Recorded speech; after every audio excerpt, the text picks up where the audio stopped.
Assalamualaikum warahmatullahi wabarakatuh. Waalaikumsalam warahmatullahi wabarakatuh. Alhamdulillah wassalatu wassalamu ala sayyidina Rasulillah Sayyidina Muhammad bin Abdullah wa ala alihi wa sahbihi wa mawalah. Maba'ad, kita bersyukur kepada Allah subhanahu wa ta'ala atas anugerah yang Allah ta'ala limpahkan, nikmat yang Allah ta'ala berikan kepada kita sekalian dengan keberadaan kita di tempat ini, di ma'had ini, Darus Sunnah. Mudah-mudahan Allah subhanahu wa ta'ala jadikan kita sebagai pengemban sunnahnya Rasulullah yang mengamalkan, menjalankan, menyebarkan, mensyiarkan sunnah Nabi besar Muhammad sallallahu alaihi wa alihi wasallam. Qatuba lil ghuraba alladzina yuhyun ma amatahu an-nas min sunnati. Mereka adalah orang-orang yang dianggap asing karena istiqamah mereka menjalankan ajaran dan sunnahnya Rasul sallallahu alaihi wa alihi wasallam. Di dalam hadis Nabi mengatakan bahwasanya badad dinu ghariban fasayaudu ghariban kama bada. Agama ini ketika permulaannya, ketika awal pertama kali datang, gharib, kelihatan asing di masyarakat, sesuatu yang baru, kelihatan asing di masyarakat.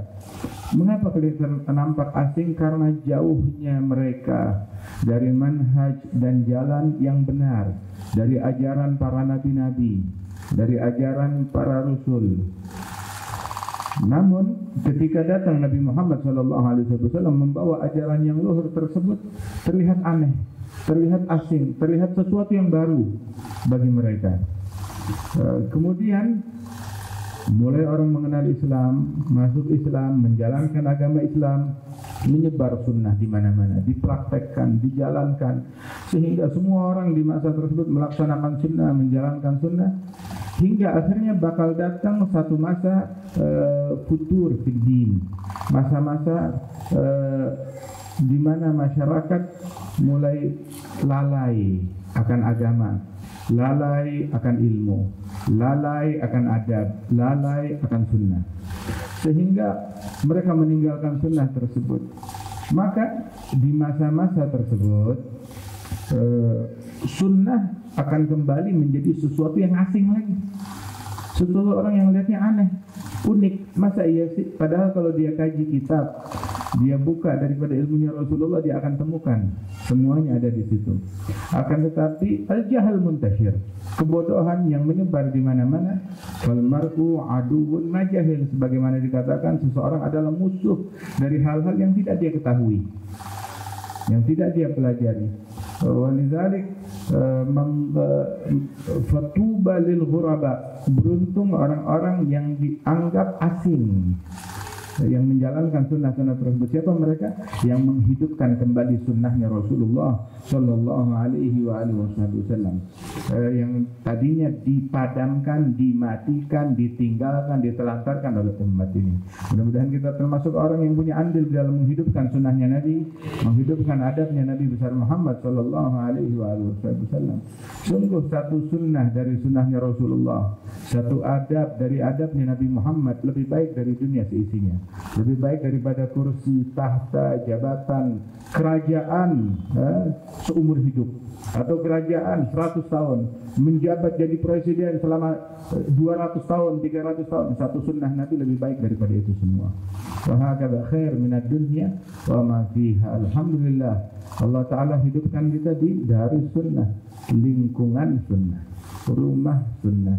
Hendaknya kamar-kamar kita juga menjadi kamar-kamar sunnah, jalanan kita menjadi jalanan sunnah, duduknya kita sesuai sunnah, makannya kita sesuai sunnah, tidurnya kita sesuai sunnah, minumnya kita sesuai sunnah, belajarnya kita sesuai sunnah, sampai cara kita tidur, cara kita ke kamar mandi sesuai sunnahnya Rasulullah sallallahu alaihi wa alihi wasallam. Al-Imam Abdullah bin Umar bin Yahya, beliau pernah ditanya, beliau adalah seorang ulama besar, guru daripada Mufti Betawi, dan paman beliau Imam Abdullah bin Husain bin Tahir adalah guru besar di Hadramaut di masa itu. Guru Mufti Betawi Al-Habib Utsman bin Abdullah bin Yahya adalah murid mereka ini, murid mereka. Itu Imam Abdullah bin Amr bin Yahya, beliau mengatakan bahwasanya ketika ditanya man afdalul alawiyyin, siapa gerangan keturunan Nabi yang paling mulia? Ini banyak keturunan Nabi, para sayyid, para habib. Siapa di antara mereka yang paling mulia, yang paling afdal? Maka beliau menjawab, keturunan Nabi yang paling mulia adalah atammuhum wa akmaluhum ittiba'an bin Nabi Muhammad. Yang paling sempurna di dalam mengikuti dan meneladani Nabi Muhammad sallallahu alaihi wasallam, itu yang paling mulia. Tapi kalau dia enggak ngikutin Nabi, maka jangan diikuti, jangan diteladani. Imam Abdullah bin Hasan bin Tahir, beliau mengatakan bahwasanya sejak saya kecil ma fa'altu makruh wala hamamtu bi fi'il makruh. Sejak saya kecil saya tidak pernah berbuat perbuatan yang makruh. Bahkan enggak pernah terlintas di benak saya ingin melakukan perbuatan yang makruh, kata beliau. Dalam ucapan beliau yang lain, Imam Abdullah bin Hasan bin Tahir, gurunya Mufti Betawi, beliau bilang, dan beliau ini ulama besar dan guru besar. Itu beliau bilang, hafiztu a'dha'is sab'ah wa ma saraftuha illa fi ta'ah. Saya jaga anggota tubuh saya yang 7 ini. Mata, tangan, kaki, perut, telinga, kemaluan. Saya jaga anggota tubuh saya yang 7 ini dan tidak saya gerakkan melainkan dalam hal yang mengandung pahala. Kalau tidak mengandung pahala, tidak saya pakai. Mata saya, telinga saya, mulut saya, tangan, kaki, perut, kemaluan, tidak saya gunakan melainkan dalam hal yang mengandung pahala. Kalau tidak mengandung pahala, maka tidak bergerak, tidak beroperasi, itu semuanya. Radhiyallahu anhum ajma'in. Sebagaimana dikatakan oleh mereka, laulam nakun hakadha ma kunna hakadha.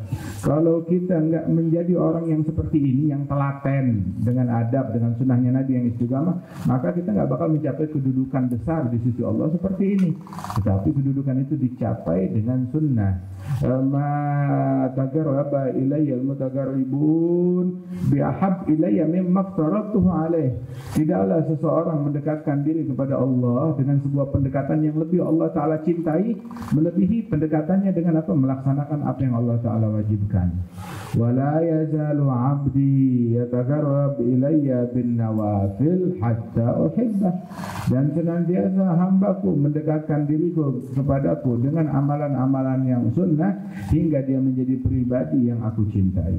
Kalau dia mengerjakan yang fardu ditambah dengan hal-hal yang sunnah, maka dia menjadi pribadi yang dicintai oleh Allah Ta'ala. Terus orang apabila sudah dicintai oleh Allah Subhanahu Wa Ta'ala, maka jangan tanya bagaimana perlakuan kekasih kepada kekasihnya. Apa yang Allah Ta'ala lakukan kepada dia?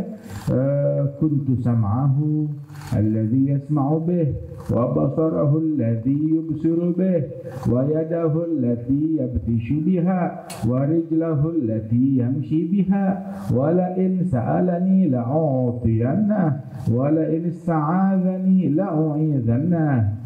وما ترددت في شيء أنا فاعله ترددي في قبض روح عبدي المؤمن يكره الموت وأنا أكره مساءته.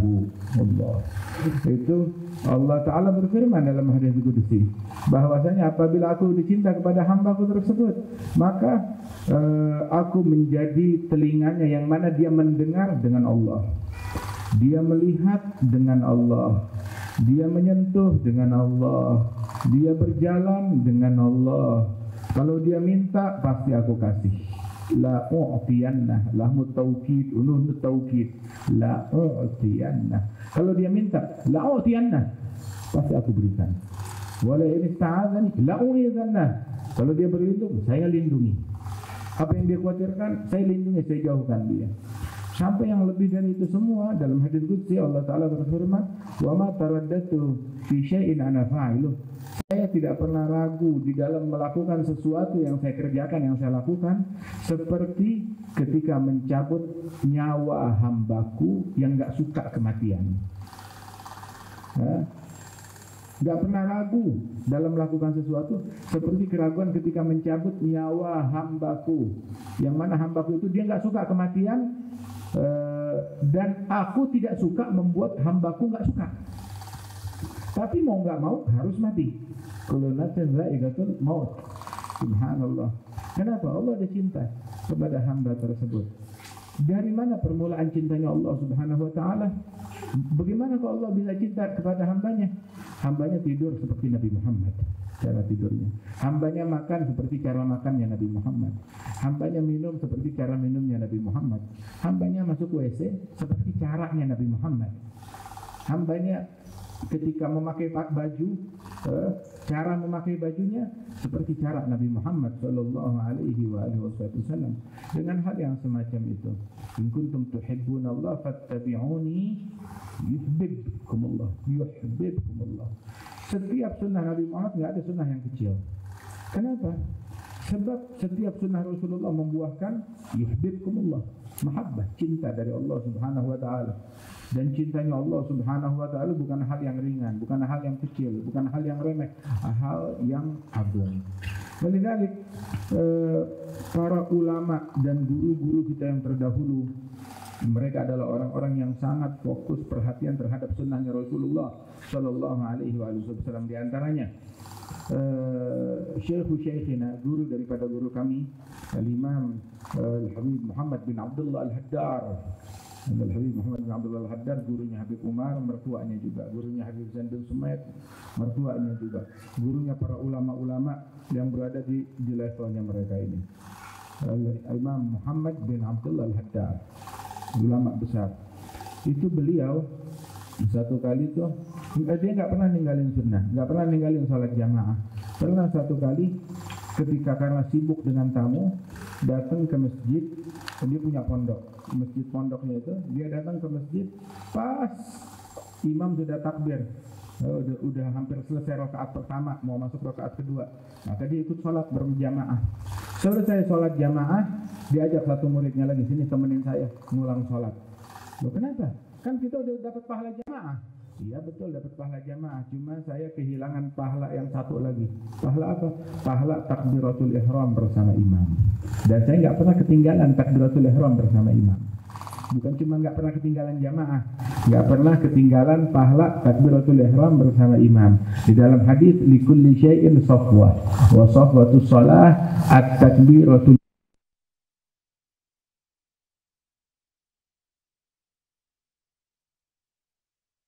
ihram bersama imam. Ibn Ruslan dalam Zubat mengatakan fal fadlu fi takbiratil ihrami bil ishtighali aqibal imam. Keutamaan salat di dalam takbiratul ihram, begitu imam takbir langsung ikut takbir di belakangnya imam. Bahkan sampai hal yang semacam itu enggak ditinggalkan. Mereka enggak meninggalkan sunnahnya Nabi Muhammad sallallahu alaihi wasallam. Ada lagi guru daripada guru kami, Al-Imam Al-Muhaddits Al-Habib Ibrahim bin Umar bin Aqil bin Yahya. Beliau meninggal tahun 94 akhir atau menjelang 95 miladi. Waktu itu pas saya juga di Hadramaut belajar di sana. Itu beliau meninggal dunia di kota Taif. Guru besar, ulama besar. Kata Syekh Yasin Al-Fadani pun juga saling bertukar ijazah dengan beliau karena keilmuan beliau yang sangat luar biasa. Imam Ibrahim bin Umar bin Aqil bin Yahya. Itu beliau keturunan daripada tadi Al-Habib Abdullah bin Umar bin Yahya yang bilang Ahlul Bait yang paling afdal, yang paling sempurna peneladanannya terhadap Nabi Muhammad. Nah ini cucunya Imam Abdullah bin Umar bin Yahya.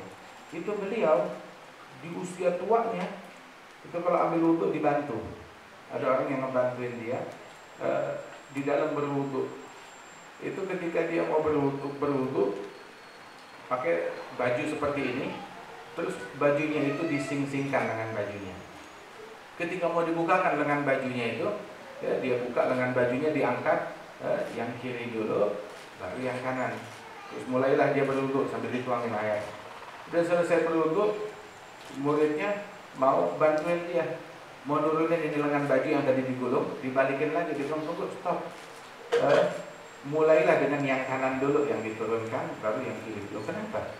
Sebab ini masih pakai baju posisinya. Tetapi menggulung lengan dan juga menurunkan lengan baju itu hukumnya sama seperti memakai baju dan membuka baju. Menggulung lengan baju seperti dia ngebuka. Ngebuka. Jadi kalau ngebuka, yang kanan belakangan. Dan ketika dia menurunkan, itu sama seperti memakai. Ketika memakai, yang kanan duluan, yang kiri belakangan. Sampai amalan sunnah yang sedetail itu pun juga diperhatikan oleh beliau. Radhiyallahu anhu warḍah. Al-Imam Al-Habib Ahmad bin Hasan Al-Attas, ulama besar, wali besar dan ulama besar. Beliau adalah gurunya dari Mufti Johor, Al-Imam Alawi bin Tahir Al-Haddad. Ada Imam Ali bin Tahir Al-Haddad, guru daripada Imam Ibrahim bin Umar bin Aqil bin Yahya. Jadi mereka ini gak jadi orang besar karena melainkan dikarenakan mereka pun juga berguru kepada ulama besar juga. Ada sanadnya, ada sanad keilmuan agar kita paham bahwasanya sanad dan khususiyat di hadil ummah, keistimewaan yang Allah Ta'ala berikan kepada umat ini. Laula sanad lagala man syaa bima syaa. Kalau bukan keberadaan sanad, maka orang bakal ngomong seenak perutnya. Walidzalika alhamdulillah keberadaan Darus Sunnah ini nikmat dari Allah Subhanahu wa taala, terutama buat mahasiswa-mahasiswa yang belajar di kampus-kampus diniyah yang ada di sekitar tempat ini. Nah, mereka menyempurnakan pengambilan ilmu tersebut dengan mengambil ruhnya ilmu di tempat ini. Intisari daripada ilmu di tempat ini. Sanad keilmuan dia sempurnakan, dia ambil di tempat ini. Daripada sanad keilmuan tersebut dan juga ruh daripada keilmuan tersebut. Ada Imam Abdullah bin Umar bin Yahya, Abdullah Al-Imam Ibrahim bin Umar bin Aqil, berguru kepada Al-Habib Alwi bin Tahir Al-Haddad Mufti Johor. Alwi bin Tahir berguru kepada Al-Habib Ahmad bin Hasan Al-Attas. Al-Habib Ahmad bin Hasan Al-Attas juga berguru kepada Al-Habib Abdullah bin Umar bin Yahya. Terus nyambung sampai ke atas tuh. Sanadnya kalau mau disebutkan luar biasa. Abdullah bin Umar bin Yahya kepada pamannya Abdullah bin Hasan bin Tahir. Abdullah bin Hasan bin Tahir dari Umar bin Segaf Al-Segaf. Umar bin Segaf berguru kepada Al-Imam Hamid bin Umar Ba'alawi. Al-Imam Hamid bin Umar berguru kepada Al-Imam Al-Hasan bin Abdullah Al-Haddad. Al-Hasan bin Abdullah berguru kepada ayahnya Abdullah bin Ali Al-Haddad. Al-Imam Al-Haddad berguru kepada Imam Umar bin Abdurrahman Al-Attas. Umar bin Abdurrahman mengambil dari gurunya Al-Husain ibn Syekh Habib Bakar. Al-Husain dari ayahnya Syekh Habib Bakar. Dan beliau dari gurunya Imam Syihabuddin Ahmad bin Abdurrahman bin Ali. Syihabuddin mendapatkan dari ayahnya Abdurrahman bin Ali Ainul Mukashifin. Abdurrahman bin Ali mendapatkan dari ayah dan paman beliau Syekh Ali bin Abi Bakar Sakran dan Imam Abdullah Al-Idrus. Dan mereka berdua dari ayah mereka Imam Abi Bakar Sakran dan Umar Mahbar paman mereka. Dan keduanya mendapatkan dari ayahnya Imam Segaf Abdurrahman bin Muhammad Baladawilah. Abdurrahman dari ayahnya Imam Muhammad bin Ali. Muhammad bin Ali dari ayahnya Ali Maula Darak dan dari pamannya Abdullah Ba'alawi. Dan mereka berdua dari ayah mereka Imam Ali Al-Ghuyur. Dan Ali Al-Ghuyur dari ayahnya Al-Imam Al-Faqih Al-Muqaddam Muhammad bin Ali Ba'alawi. Al-Faqih Al-Muqaddam dari ayahnya Al-Imam Ali dan paman beliau Al-Imam Alawi bin Muhammad Sahib Barbat. Dan kedua orang ini dari ayah mereka Al-Imam Muhammad Sahib Barbat. Muhammad Sahib Barbat dari ayahnya Al-Imam Ali Khala Aqasam. Ali Khala Aqasam dari Al-Imam Alawi bin Muhammad Maula Sum'ah.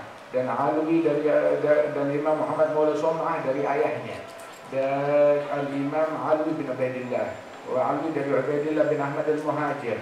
An Ahmad bin Isa Al-Muhajir. An Isa bin Muhammad Al-Nagib. An Walid Muhammad Al-Nagib.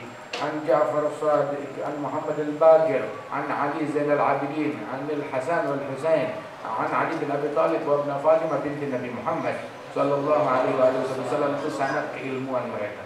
Sanad keilmuan mereka. Hadal Imam Ahmad bin Hasan Al-Attas yang kita sebutkan di sini. Itu beliau menyebutkan di dalam kitab Tadhkirun Nas.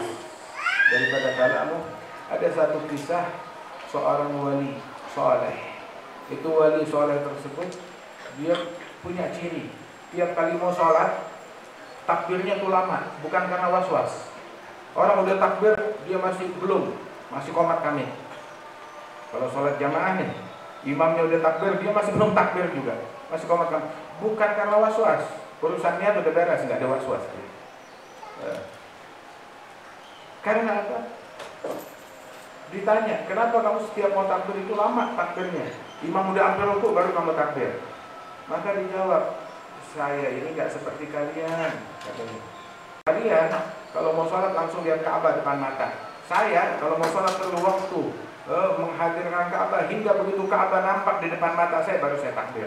Dan perlu waktu, loadingnya lama. Nggak seperti kalian, loadingnya cepat. Nah, kita boro-boro loading, nggak lihat apa-apa, langsung takbir aja. Ini membuktikan keistimewaan wali tersebut. Dia tidak takbir melainkan lihat Ka'bah di depan matanya. Kenapa? Li'annahum yarawna binurillah, memandang dengan cahaya Allah Ta'ala. Kuntu basarahu alladhi yubsiru bih. Tapi Al-Habib Ahmad bin Hasan beliau menyebutkan ketika beliau menceritakan kisah ini memang hebat walinya. Tapi satu hal, bahwasanya seandainya dia langsung takbir, gak nunggu melihat begituan, lebih afdal. Kenapa? Sebab mengejar takbiratul ihram bersama imam, sunnah takbiratul ihram bersama imam, itu sunnahnya Nabi Muhammad. Ngelihat Ka'bah sih, nah itu cuma keramat, bukan sesuatu yang diperintahkan, kecuali kalau kita berada di dalam Masjidil Haram menyaksikannya. Tetapi dengan cahaya kewalian melihat itu bukan sesuatu yang disyaratkan, bukan sesuatu yang disunahkan. Sunnah takbiratul ihram bersama imam. Begitu bukan dibukakan hijab melihat Ka'bah, bukan itu. Sunnah Nabi lebih afdal daripada keramat yang macam begitu. Dari dikatakan bahwasanya afdalul karamah al-istiqamah. Keramat yang paling afdal adalah istiqamah dengan adab dan sunnahnya Rasulullah sallallahu alaihi wasallam.